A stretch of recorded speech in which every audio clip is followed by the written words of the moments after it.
Hi, everybody. I am Madison Holmes. And I am MayCee Holmes. And you're watching Holmes Squared. Yeah, that's how you do it. That's fun. Today we have one of our favorite guests again, Matthew Arrett. But this time, we're not, now that we've all been introduced to him and we know his whole life story and his deepest, darkest secrets, we can just jump right into his brain. You do? How did you find out? He leaves. He just leaves right now. I am you. I had no idea. I'm so embarrassed. I'm out of here, yeah. No, we had all of us are like really tired because we had a very long weekend of events.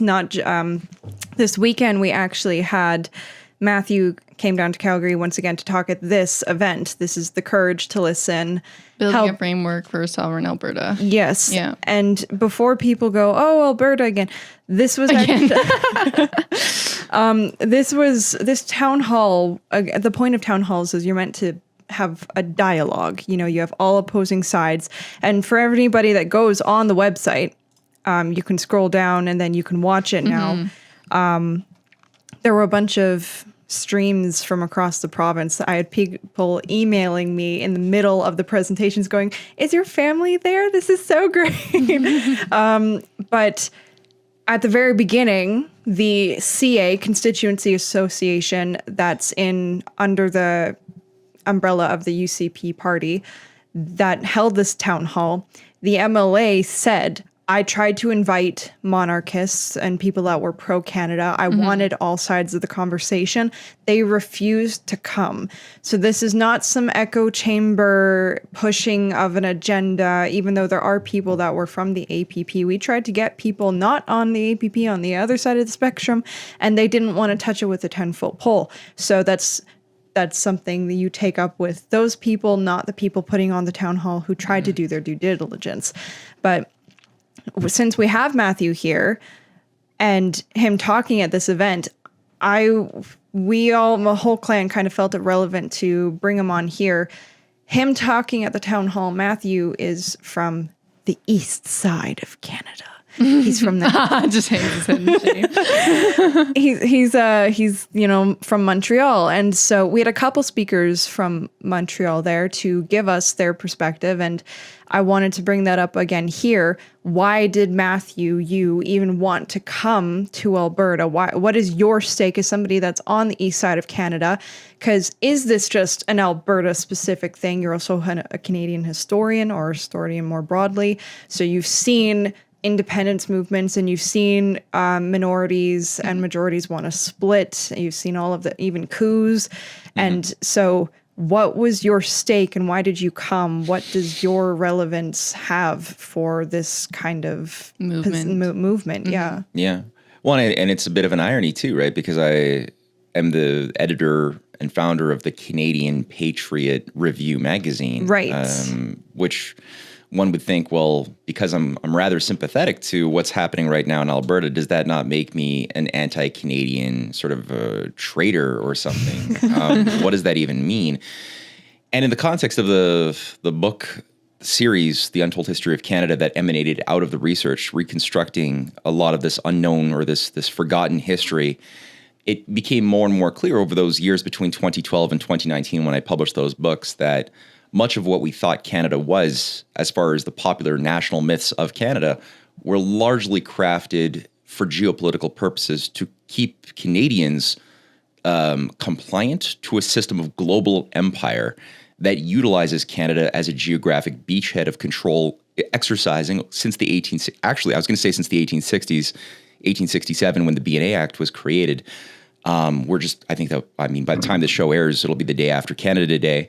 So that's a bit auspicious. But really, you could even go further back than that, even still, to the earliest days of the 1791 First Constitution and even the British control over French Canada in the years leading up to the Revolutionary War itself of 1776.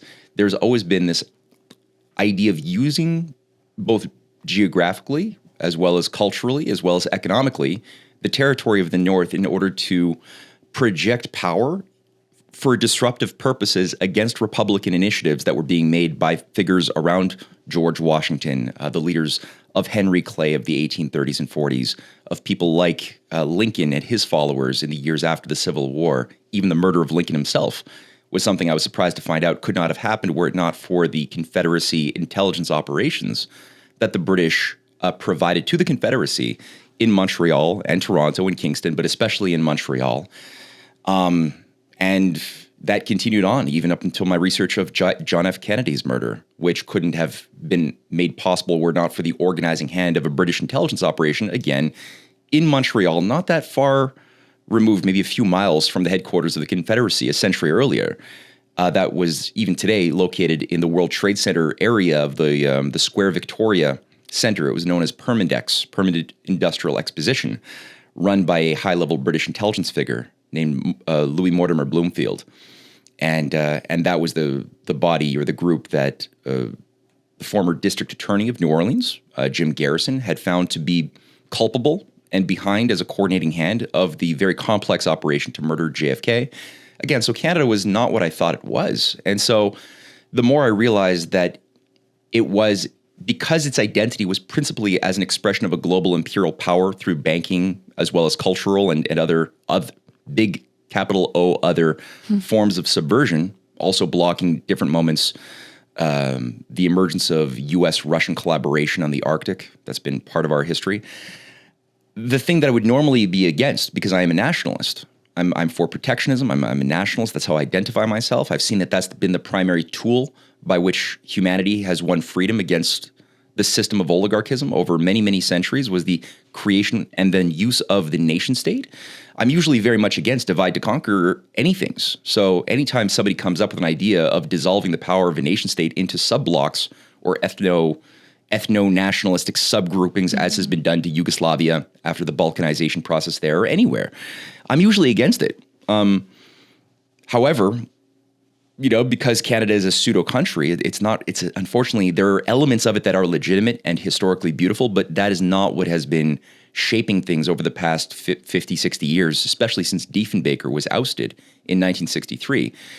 I would say in the case of Alberta's claims and desires for independence that have been recently kindled after many years of abuses, I've become much more sympathetic to it because I don't see Canada as a nation, but rather as an appendage of a global empire, and an evil one at that, in a very similar vein as the American founding fathers had been looking to the British Empire of their years and seeing and hoping that there was maybe something that could be worked with and just that could be changed to treat the colonists more fairly, to allow them manufacturers to be less suffocating and permit them the rights for a bit more freedoms, and that didn't happen after many years of offering and fighting to try to get that and negotiating. It didn't work, and a breaking point finally hit, which resulted in what we saw. Now, does this mean that what I think of as being the Alberta independence movement must necessarily be a violent one as it was in 1776? No, certainly not. I think we've come a long way, and there's many more mechanisms to utilize to bring justice, let's just say, into the fore at a time of global crisis. So for me as a East Coast Canadian, I try to see myself as a human first. What is good for humanity? A nationalist second. So how does my idea of my nation support my idea of the well-being of humanity? And frankly, there's a quote that goes from Gaspard Monge, who was the head of the École Polytechnique in France during the Napoleonic Wars. And he was a Republican, a friend of Ben Franklin, a sympathizer with the American cause. But unfortunately, France had turned into a bloodbath. That's a whole story unto itself. And he had made the point that it's better to have Republicans without a republic than a republic without Republicans. And culturally, that's a pretty potent idea. And that's what I sort of see in Alberta is culturally, I see, you have to have a certain moral value system and a certain cultural standard available that's shaping the identities of people who see that their rights are tied to responsibilities in order to have any type of possibility for a nation to emerge.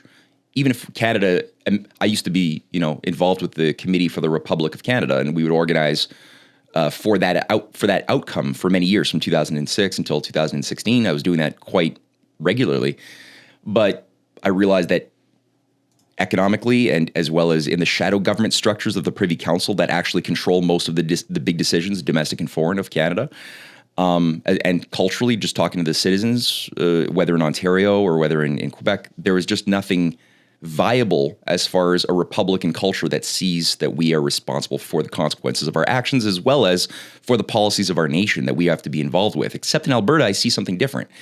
And Alberta has been at the heart of a lot of the things that have changed my idea of hope for Canada as a whole, from the freedom movement, the Freedom Convoy, that definitely gave me a lot of inspiration in 2021 when I went down there in Ottawa, and I was very moved, and it didn't take me long to discover that none of that would have been possible were it not for the organizers that came out of Alberta principally that made that happen. And then I started, hanging out, meeting you guys, getting to see different freedom groups and communicating with different freedom-oriented people in Alberta. And there's something that I've never encountered before. So do I think it can necessarily work? Well, I don't know. But I do know what principally historically has scared the oligarchy. And I know that the process now underway in Alberta exhibits certain important, real aspects of that human quality, that human thing that the oligarchy has been afraid of.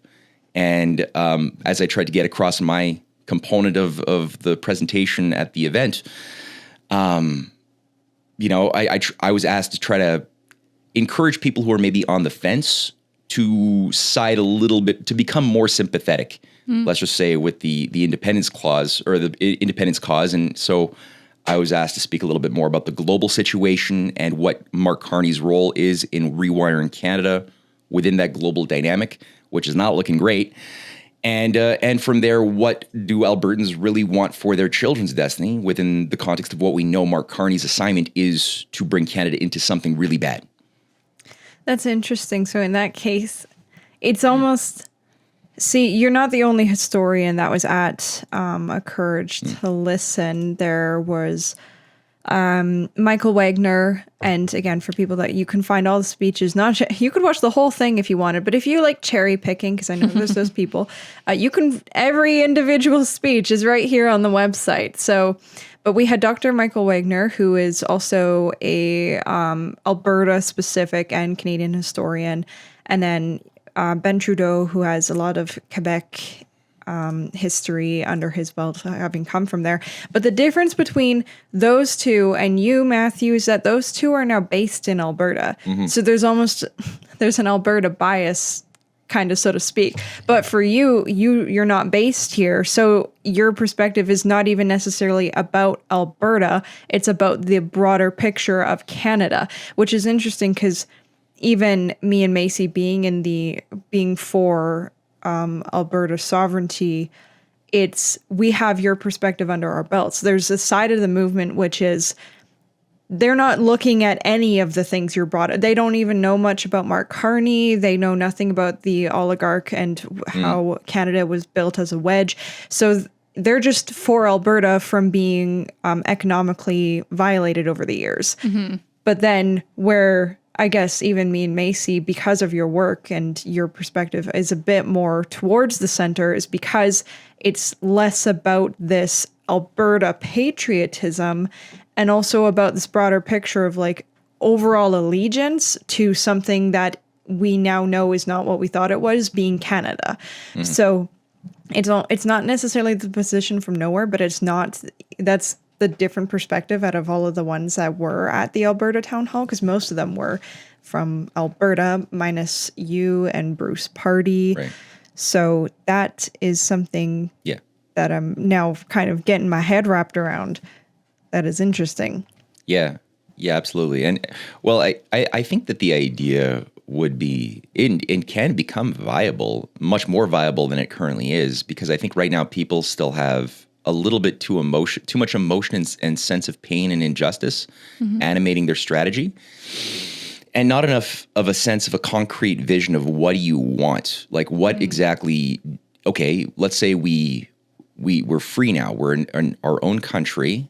What does that really look like? Did we really think it through? And what is required as far as a national bank? Do we wield and utilize the Alberta Treasury? There's other credit unions that are robust and could be wielded, harnessed together to generate a form of national credit. But if you do that, okay, well, then what do you want?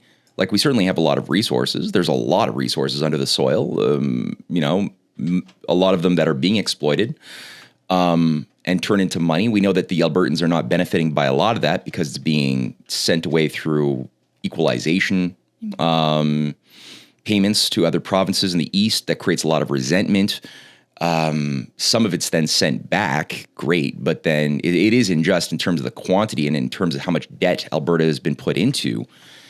And in terms of also, like, what do you want for the next several generations? You know, John Diefenbaker, whom I really respect, had a solid vision that had a view of a multi-generational Canada based upon the idea of the Arctic vision, the Northern vision for extending rails, roads, new cities into the Arctic to redefine sort of a frontier spirit. You know, Alberta has so much of that potential. It's so very underdeveloped that we could certainly do with more vision. I would like to see that. And I was impressed that Jeff Rath, by the end of his presentation, he did announce that they're on the verge of creating sort of an economic audit of all of the capabilities of the resources and everything of Alberta that could really help inspire people to really appreciate what an economic powerhouse this is and really still could yet be. So I think that there's stuff that is underdefined, and also I would say something underdefined, which is going to destroy. I hate using that big language, but destroy the hopes of an independent Alberta would be the tendency, like you guys said, to ignore the global dynamic a little bit too much, in that we are living through a global systemic economic breakdown. That's a thing. That's real.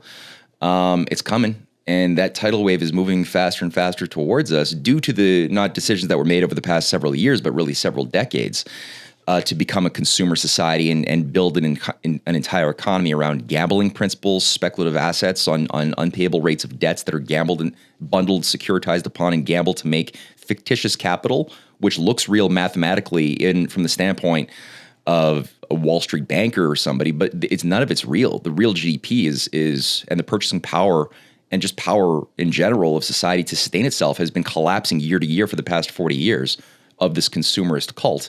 So now the chickens are coming home to roost. And so we got to realize that we need defensive measures against that. You got to be able to provide some form of a protective firewall. Ideally, it would happen on the national level.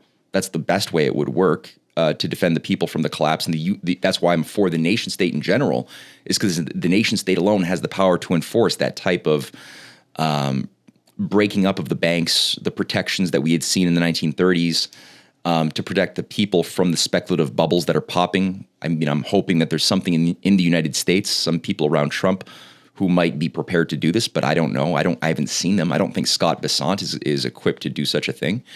I don't see it in Europe. I do see it in other countries of Eurasia, a certain interest to protect their people from the systemic breakdown and the violent death cult that wants to Do you mean to say that the Golden Dome is not about protecting the United States?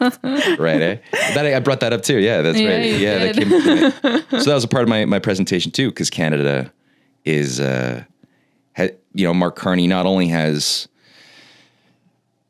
set the stage for the EU-Canada Comprehensive Partnership, which was passed just a couple of days before my presentation, to enmesh Canada with the European structure even more as a pathway towards full membership of the European Union, but also as King Charles came down and gave his throne speech and gave that order like right out of the gate, saying Canada is expected by His Majesty to be a part of the Rearm Europe program. That's a big component of the oncoming preparations for a war with Russia and with China and maybe more countries.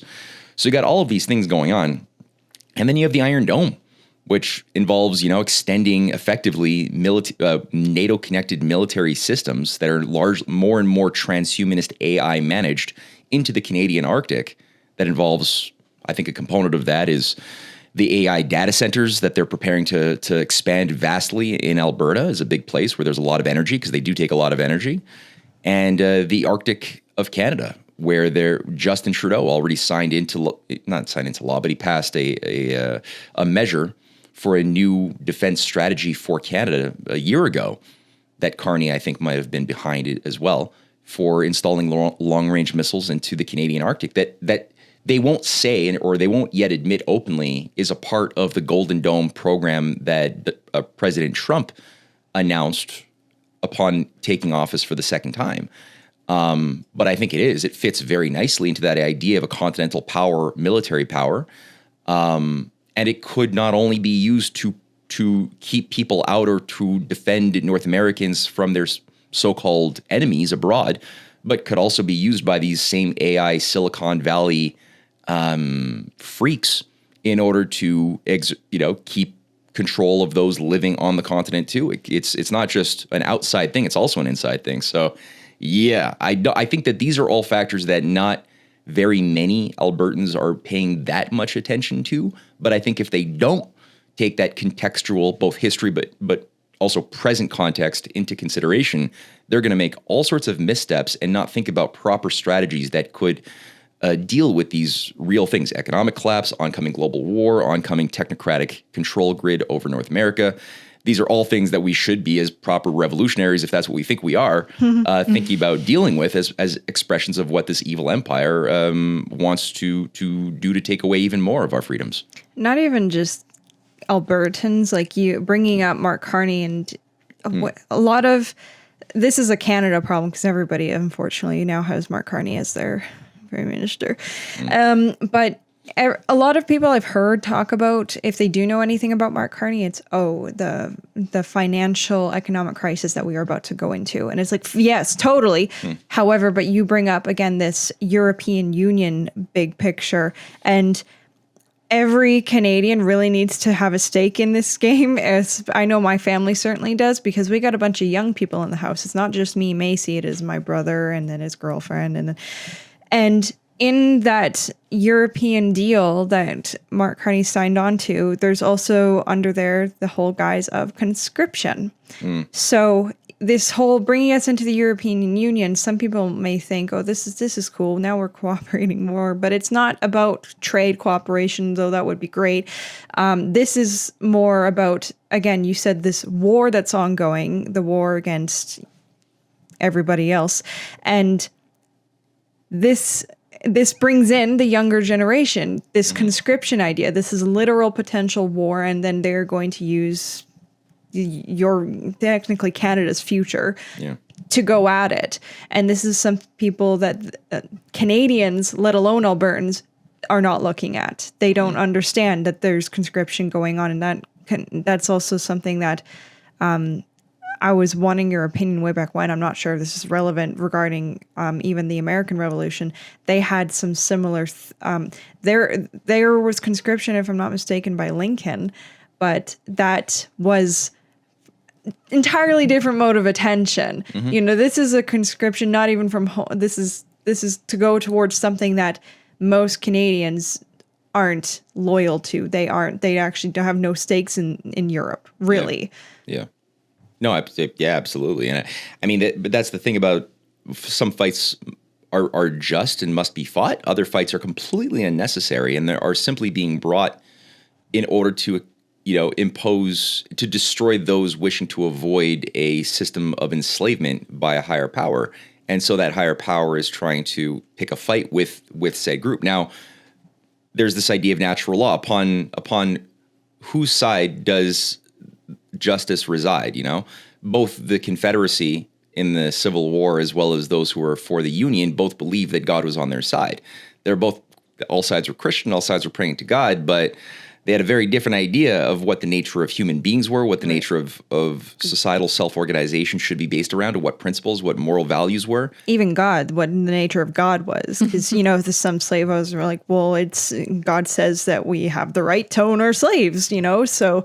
Yeah, they're saying like slavery is in the Bible. There's like little lessons for slaves to be good to their master and to just be good Christians and to look the other way. And so they really latched onto those elements of the Bible in order to justify their peculiar lifestyle that involved, in many ways, something that was sort of out of their control, because many of these slave owners were themselves, as Frederick Douglass had made the point, more enslaved than the slaves that they owned, because they were born into something that made them almost like a drug addict, right? That that was dependent upon keeping and subjugating human cattle for the sake of picking cotton and just doing manual labor.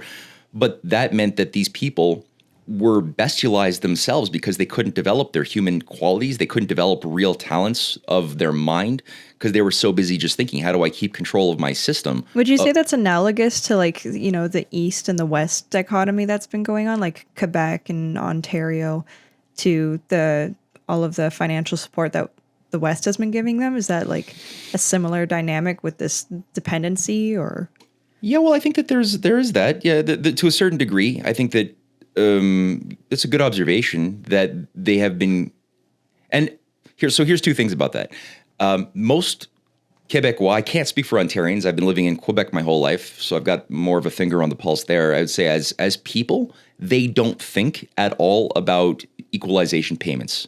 Most Quebecois people don't even know that it's a thing. They think that their economy is viable. They've got tons of hydroelectric power. They've been gutted, hollowed out through outsourcing of our heavy industry that we once had much more of. So we've suffered just like everybody has suffered from globalization, outsourcing to cheap labor countries that served as our sweatshops for our consumerism. But we still have a certain type of robust, digital economy, video games and stuff. So there's a sense of people believe that the economy of Quebec is entirely run by and made possible through the activities of Quebec. They don't know. Most don't. Now, the elites know of Quebec. They know that there's equalization payments, and they find it yummy, and they want more. But the average citizen has no clue. And a lot of that, too, is due to the fact that, why isn't Quebec able to, utilize as much of their revenue from hydroelectric power and sales of hydroelectric power to industry, to other, to the United States? That has a lot to do with things like NAFTA, the North American Free Trade Agreement, which still has many vicious aspects that force the sale of our electricity, forced us to sell so cheap that it didn't even cover the cost of maintaining the actual hydroelectric dams, unless we sold to Ontario or we sold to the Maritimes. So if the Ontario or other provinces would have to pay many times more what people in Buffalo or New York would pay for, New York State would pay for exported Quebec hydroelectric power. So that's part of this disgusting thing that the British Empire did in wiring Canada as one nation that would be divided by itself, that would not even enjoy free trade amongst the provinces, which has never been permitted. So the provinces were never permitted to grow and become a unified type of part of a greater harmonious whole by design. And then there was a subjugation and a diminishment of the ability of each one of the provinces, especially Quebec, which did represent at one time, a long time ago, the most anti-imperial Promethean cultural spark of beauty, I would say, that was anywhere located, due to the fact that the British had abused so viciously over generations the Quebec people. Going back to the 7 Years' War, at the end of the 7 Years' War in 1763, all the way up until the 20th century. And there was a deep Republican spirit and tendency to fight, a la, Louis-Joseph Papineau and the leader of the rebellion movement. A lot of that vitality, which again was brought back to life in the 1950s.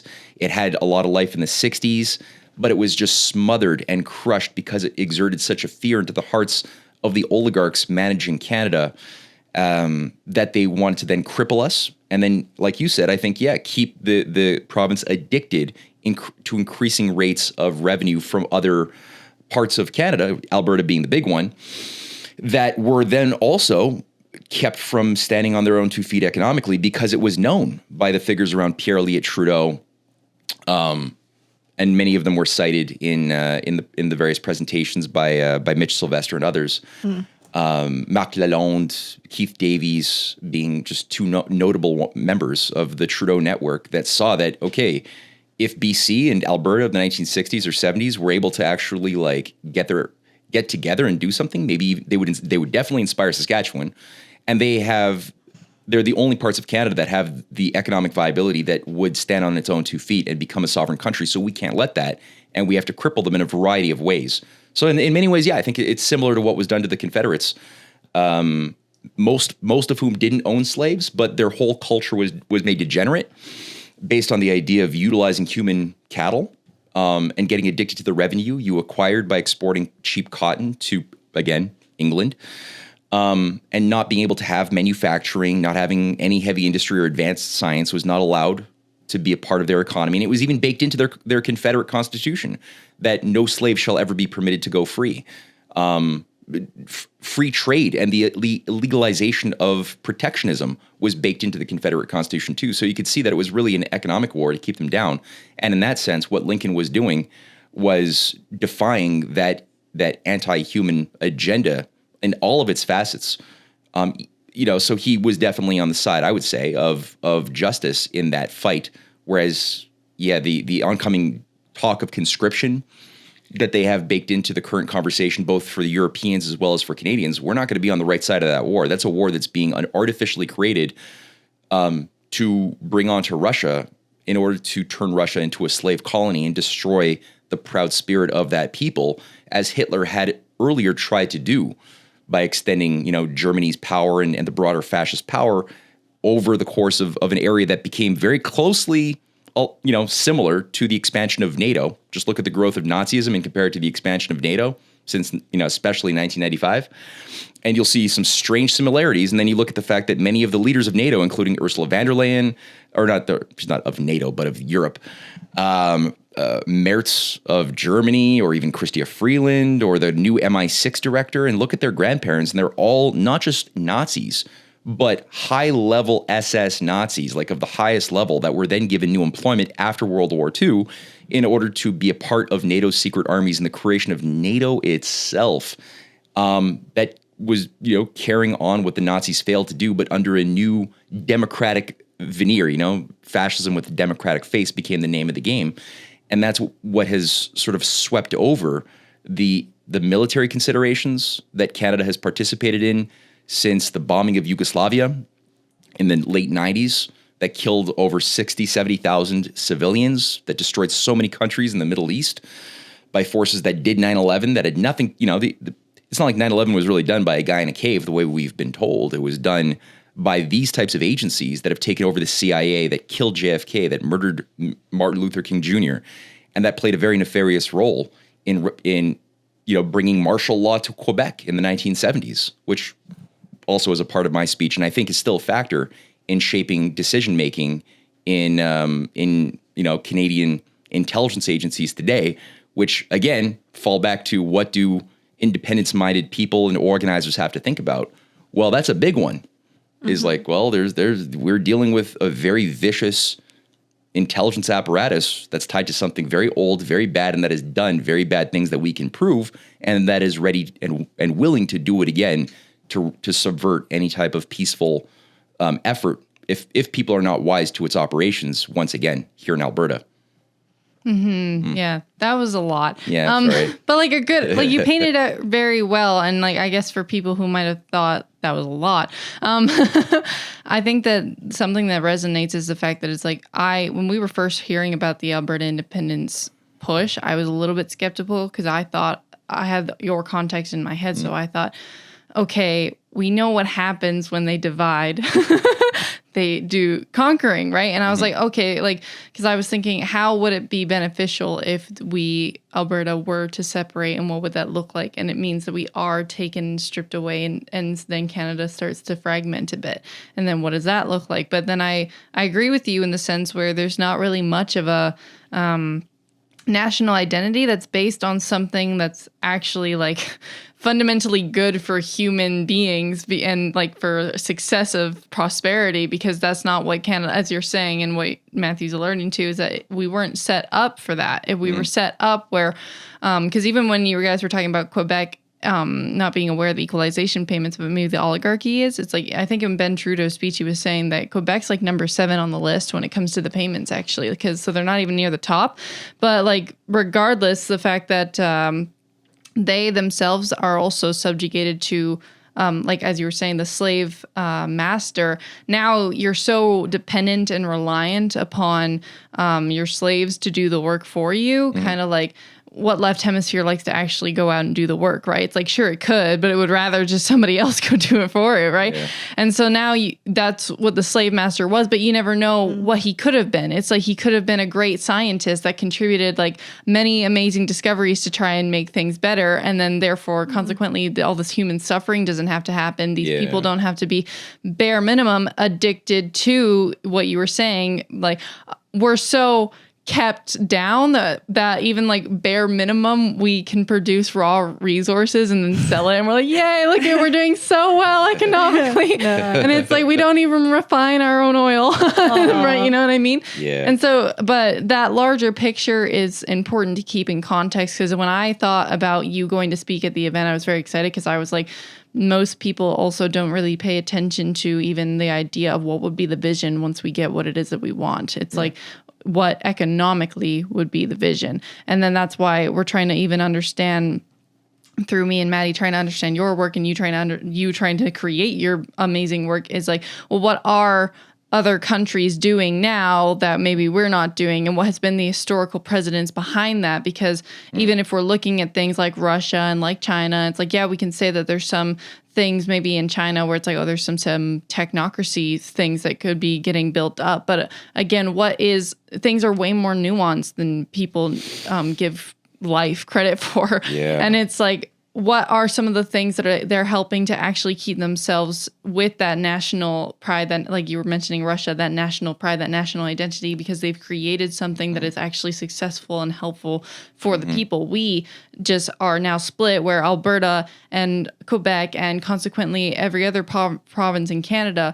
is like, well, if I can just do my own little mini thing over here, look at me go, right? But we don't even have the ability to trade amongst each other, right? And then that doesn't create national identity, because there isn't, like, you're less likely to fight your neighbor if you're trading with them and you have agreements with them and you're cooperating with them. It's like, that's a basic thing. Like, if you go and you borrow sugar from your neighbor and you have good conversations, and maybe you have like bonfires at your house, you're building good rapport and connection. And so when, even on a local level, it's like when you're shopping local, it's like, why is that so important? Because if someone was paying for like my cleaning services, right, and I was paying for their services or whatever, right, and more conversations get going, there's a dependence upon one another, but a healthy dependence, right? It's like, it's not codependency, it's reciprocity, right? And so then we have this, and then we're able to potentially, if something happens to me, it's like, hold on now, no, I groomed their dog and they're great people, fuck off, step down. Like, you know what I mean? It's like, now you created something on that little micro to the macro. It's like, there's something, a family almost, right? But we just, we don't have that. No, I like that you bring that up, because that's the one thing that some people, this whole program, Holmes Squared, and then Will Dove, the Iron Wire Daily. This is part of my swear, by the way. This is a Canadian platform, and the thing, we've gotten feedback, and this is this is the knot that ties this whole thing together across Canada, is that we are all, and this is one thing that I've heard from Alberta, and even Danielle Smith is kind of on this line, but a lot of Albertans, they don't have that necessarily big patriotism towards Alberta, but this whole line that you've been painting, Matthew, and then MayCee, you bring up this whole, if we can bring the bottom line up, because everybody wants to share the potential with one another. We don't even know what the potential is right now, because we've been so subjugated to the limits to growth. But a lot of Albertans, aside from this Alberta patriotism, the APP and some of the people that are in it, they're not necessarily in it just for Alberta. They're in it because they want to trade with their neighbors. Yes. And if we get to control our own regulations, now suddenly we can make new trade deals. Now we can trade with the people and help bring up that bottom line, because a lot of Albertans, even though there's this APP and it looks on the face as if it's this isolated entity, it's really not. A lot of Albertans want to and have this identity. They resonate with the rest of Canadians. Yes, maybe there's this false image, and there definitely is, about what Canada is. But there's also, just, Matthew, what you talk about all the time, this universal humanity that everybody just has, this to cooperate with one another, and this desire to do good and help one's neighbor, as MayCee talked about. That's a lot of also just what's moving and promoting this movement. That's the Promethean fire, is just to get from under the foot, because then you can come in and save, because we're all subjugated to this slave system that now is currently Mark Carney. It's much bigger, and there's a lot of other branches that go off from Mark Carney, but we're all, as Canada, subjugated to that. Yes. And this Alberta movement is just one way of us being able to help promote a cooperation with the rest of whomever wants to participate in that journey, of which I do believe is majority of Albertans. Oh yeah, no, absolutely. And I think that the majority of Canadians don't want economic suicide. Exactly. They don't want to be thrown as cannon fodder the way that poor Ukrainian men have been thrown into the fires as proxies for some foreign war against Russia. Yeah, I don't want to go to war for Europe. No, and you could just see that has really tainted our own past. You know, Canadians being convinced, in the case of the Boer War, to go off and save the prestige of the British Empire by killing a bunch of innocent, Dutch resistance fighters who are fighting. Not they did their own abuses to black people in Africa too, but it wasn't a war that needed to be fought in any way. But it was Britain projecting power and using people who were underinformed and drank too much romantic pro-British Empire, historical Kool-Aid and revisionist books that convinced them that this is something worth dying for. And they did in big numbers. And then they did it again in World War I, another bankers' war that had nothing. No one today can properly explain a real satisfying reason why World War I happened. But it's only when you look critically at what was going on behind the scenes that you could appreciate the whole thing was artificially organized by forces in London and in Wall Street in order to break up a potential emerging alliance of cooperative nation states back then that wanted to break humanity free of empire, to use the power of the nation state to develop the best of their people, and to work together to create situations of greater opportunities for peace and prosperity. And that was the whole point that had to be destroyed when the chessboard was kicked over in the years leading up to World War I. World War II, again, wouldn't have happened were it not for did a bunch of bankers in London and Wall Street and, the Prescott Bush patriarch of the family have to go and put so much effort into funding Hitler and Nazism as the great solution to the economic depression that they themselves also created in the 1920s? No, they didn't have to happen. Didn't have to happen at all. But once it did, they were ready to throw a lot of bodies into the mix, into the fire when Hitler started, going off the rails. And they aborted that Hitler New World Order project to rewire things and fight another day and re-exercise their idea of a new world order again. So none of these things ever had to happen. So what I would say, one of the things I tried to do in my presentation towards the end was to get across that, Canada has an amazing story, and there's been a lot of impressive and inspired fights for progress, but when you look at the case studies of how we built the big projects that had a vision behind it, going back to the 50s and the 60s, and I use the case studies in my presentation of W.A.C. Bennett's British Columbia, that was the premier from 1952 to 72, and the Union, the National Union Party of Quebec that was in power in the 50s and came back into power at certain key moments in the 60s. It was always through the provinces utilizing their impressive powers to control their own economic destiny and wrestle that power away from Ottawa that was always trying to sabotage provincial aspirations to bring a vision into reality. And there's concrete case studies, so many really, and that was really how Quebec was able to blossom and to have the hydroelectric renaissance that it did was through a loan not from Ottawa, because Ottawa was refusing to provide any support to those ideas, but rather it was through W.A.C. Bennett's BC, who said, we'll give you a $100 million loan, build those dams, build a better culture, and we'll build a special BC, Quebec relationship. And at the same time, once that's done, you're going to have a higher cognitive power in the population that has more pride for having built something real for their kids that then totally shifts the power of that society to be citizens. And they were able to then utilize Ben Trudeau was, I think, had a lot of, there was a lot he was very correct on. Some things I disagree with, but he was right to say that the type of government that we have in Canada, as dishonest as the British Empire was when it crafted it to keep Canadian provinces divided, does give provinces a massive amount of authority beyond belief when you have real leadership that uses it. as Quebec did in those days, to even go to foreign countries to create treaties like Hydro-Quebec did to many African countries outside of the authority of Ottawa. And a case could legally be made very, very succinctly for other provinces that could do the same thing as well. So there's so much that shows us types of pathways, types of strategies that work well, but we're so disconnected from this history that I think we're not using these lessons as much as we could right now in the current fight.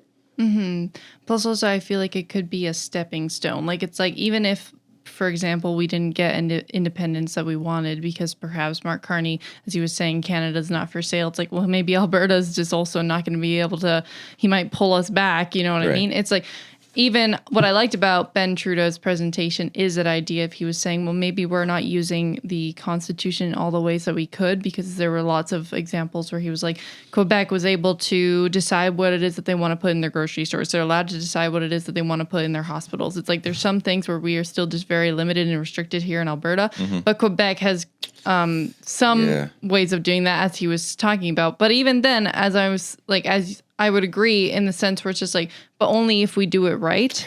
That's the thing. That's it's the like, big one. It sounds like the biggest thing is we need to get really freaking educated.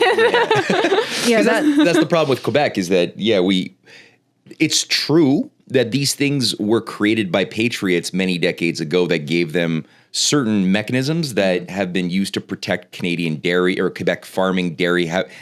Quebec doesn't have fluoride for a reason. And also, there's much higher standards in farming than anywhere else in North America, in Quebec. You just can't go full GMO in everything you do. Now it's getting worse and worse over the past 20 years, but there's been a lot that has protected Quebec food and health for a long time. However, the technocracy ideology and the corruption within the civil service has also spread like a cancer.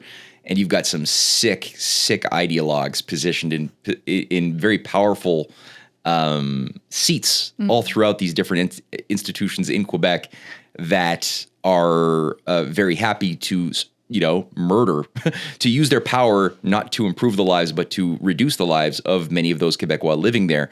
So then, how do you have the specialists in place that are going to manage these things when everyone has been, or so many people have been so indoctrinated by an anti-human, politicized George Soros, fused education system? Yeah, there's I bring up Peter McCaffrey for his section. He was another speaker at the event. And again, I encourage everybody, all Canadians. He did a great presentation. That was fun. The biggest takeaway that I had from his presentation is he painted that line, and that's what MayCee just kind of brought up. It's like, even if we get all of the same things that Quebec has on the line, we will have moved closer towards equality, if the goal was equality, but we're still not going to be equal, but we'll have moved closer to equality. So it's like, those are good steps to get closer, but it won't solve the final thing. And one thing that, it was funny because Dad actually talked about the story today. Dad worked on the rigs for 17 years, and he talked about that gas, that really deadly gas, and it would knock somebody out. And our instinct, I think this is the instinct of all Canadians, you see a province in distress and you don't want them to, stay down. You want to go and no, stay with us. They're trying to hold Alberta in its grasp. Don't separate, don't divide. Yeah. But the thing is with that gas is that if you go in and try to save the person or drag them out, you yourself go down. It's just that quick. It knocks you out. So we have to fight our initial instinct. Like Dad said, literally on the rigs, and he's had to do this. He had to fight, and they teach you how to fight your initial instinct, which is what you and MayCee were just saying, getting educated. You understand the nature of the enemy, which is this gas, and then also Mark Carney and this bigger picture and this Europa idea, and understand it so you don't just go in, and then you can put on your gear, and then you go and save them. And honestly, the way I see Alberta separation, and this is why this is not just an Alberta thing, this is a Canada thing, is that Alberta cannot help anybody if we just go in to the dividing and this demolition of Canada that's going on. We can't do it if we don't put on our gear. So to me, Alberta separation is really putting on our gear so we can go and a lot of people want to help the rest of Canadians, because this is not just like a Canada identity thing. This is a humanity thing. And if Mark Carney is as bad as even you got a ongoing series that I wanted to bring up on Mark Carney. So if people go to the Canadian Patriot Press on YouTube or Rumble, yeah, you can only do that Matt too. Aired on Rumble. It's Matt Aired on Rumble. There's the dystopic mission of Mark Carney. This is episode 1, and then you can. This is part 2. Part 3 is about to be released. You can find it easier if you go to like playlists on YouTube anyway, and it'll be in shorts right here. But people should go and watch that to understand, this enemy that we're about to fight. But that's about a mission to destroy humanity. That's limits to growth. That's the WEF. That's depopulation. This is not just a Canada thing. And there's a lot of Albertans that care about other people and don't want to see these other people go into the next dark age, which really does sound like it's coming.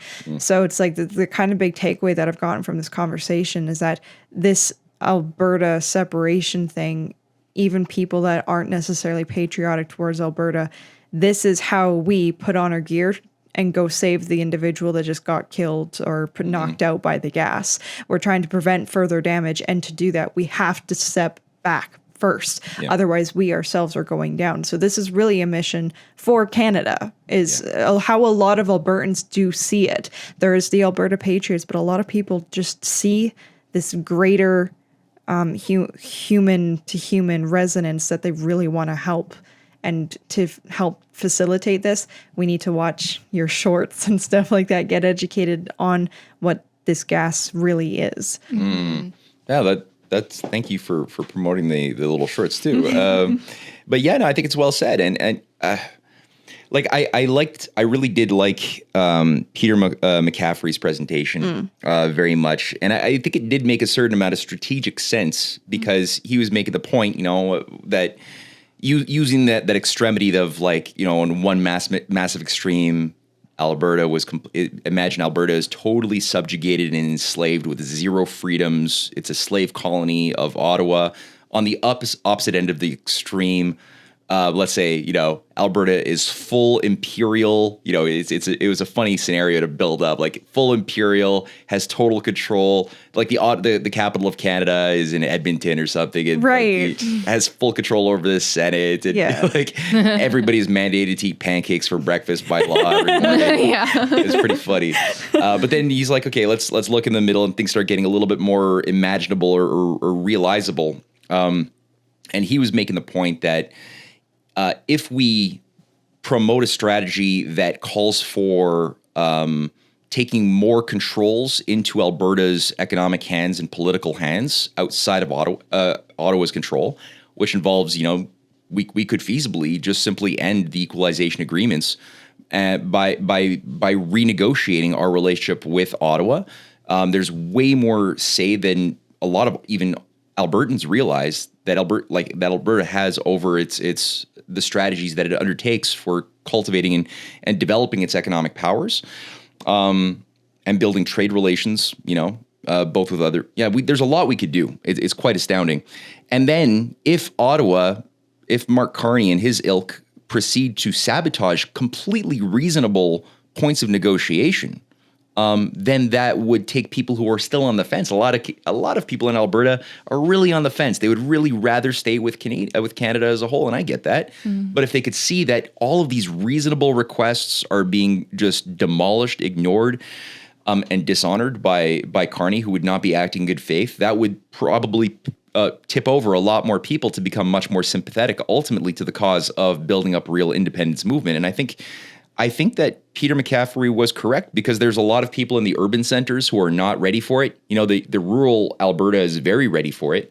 But, from what I've gathered in just speaking to people in Calgary and getting to know sort of the demographics in Edmonton, there's a lot of education that still needs to be done to tip over the younger generation, the urban generations that we'd like to say that their opinion doesn't really matter, but it helps a lot to get them on your side if you want a real independence movement. And there's a lot of things to deal with. There's a civil service which is like staffed with NDP liberal ideologues who are there in the Alberta civil service that are going to provide sabotage. There's intelligence ops that are going to be done too. And this reminds me a little bit of what Sun Yat-sen, the first president of the Republic of China, was writing about in his Principles of the People. And he formulated, many people don't know this, but China's founding father, who overthrew the hereditary dynasties in 1911, was a Christian Confucian, American-educated hero, a Dr. Sun Yat-sen, who was dealing with a lot of a lot of the younger people that he was trying to mobilize in the 1920s. As far as creating, okay, you've got a nation, but what does it do? How do you make this nation? You've declared it a republic, but you've got all sorts of problems now that are multi-generational. You still have foreign agencies from the British Empire through Hong Kong, through Shanghai, exerting a massive amount of influence. What do you do about this? Mm-hmm. And a lot of the hot-headed younger kids who were just so fed up by not having a future, they just wanted to light things on fire. There was a very anarchistic-y mentality that many, Bolsheviks were very happy to capitalize on, but Sun Yat-sen was really warning them that no, you have to really let go of this formula. And he writes about this formula that asserted that understanding is easy, action is hard. And he's like, no, you have it all upside down. The understanding is the hard one. Yeah. The action is the easy one. Anyone can go out and do a color revolution and be part of a mob. That's easy action. But if that wouldn't happen, you wouldn't be an anarchistic mob organized by foreign intelligence if you had people who understood what's going on. And so that's why he wrote his Principles of the People and his International Development Strategy for China program in 1919, which people can read. And I think it would actually feed the creative understanding of a lot of Albertans today, ironically, to read.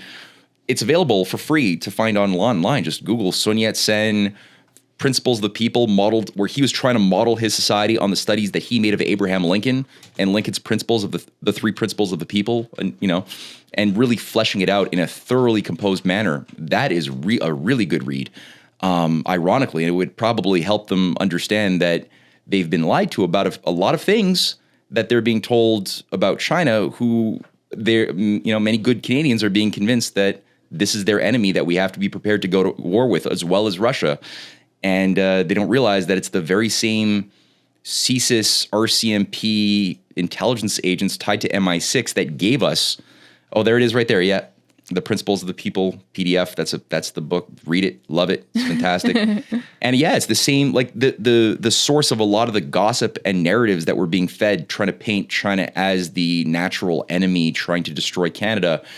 The sources originate from the MI6 RCMP CSIS storehouse tied to the CIA that did so many things like 9/11, that killed our own people to justify new wars, to justify surveillance dragnets. Like the FLQ as well. The FLQ terrorist cult that was a shell company, or basically a shell company. It was a shell organization used by the RCMP, and they were caught red-handed doing that then justified the military clampdown in 1970 in Quebec that traumatized so many Quebecois baby boomers who still are affected emotionally by what was done to them. And they have no idea that the FLQ were not an independence movement, although there were people who were independent-minded who became recruited into it because they didn't take the time to understand what they were joining when all of a sudden, letter bombs were being spread throughout Quebec, and ultimately...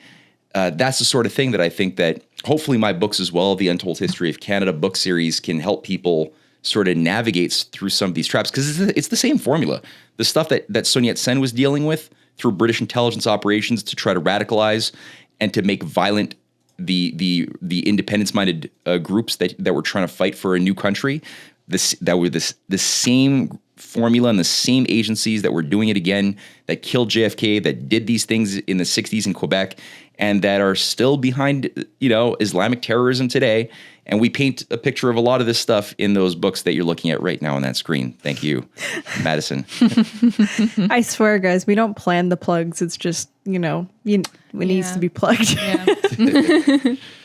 Cool. MayCee, do you want to do any closing thoughts or final remarks for everybody here? I don't think there's any other PDFs or shorts. And those are shorts, by the way. The ones that I alluded to earlier, they're like on Mark Carney. Like they're not that long. So people can take like 10 minutes if you're doing dishes or something. Yeah, if you're on like a smoke break at work, you could just watch one. Yes. Yeah. Oh my God, smoke break. That's a little bit ironic. No, I think that what Matthew's saying, Sun Yat-sen actually consequently upstream said about the fact that you need to understand, that would be a good place to try and tell people to go and navigate, so you can try to better understand what it is that you're walking into.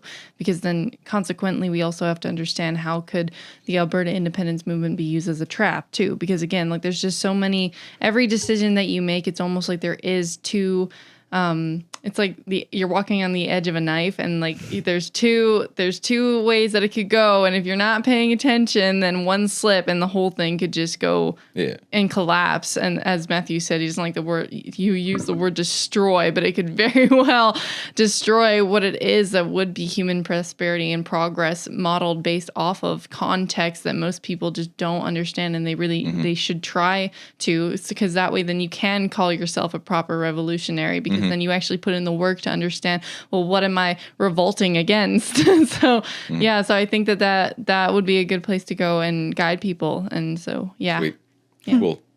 Thank you for joining us, Matthew, and everybody else watching. It's been an hour. Sorry. It's been an hour, but this was a very important hour. So if people are not just for Alberta, but if you're for Canada, help Alberta help you, and look up the Alberta Prosperity Project. No joke.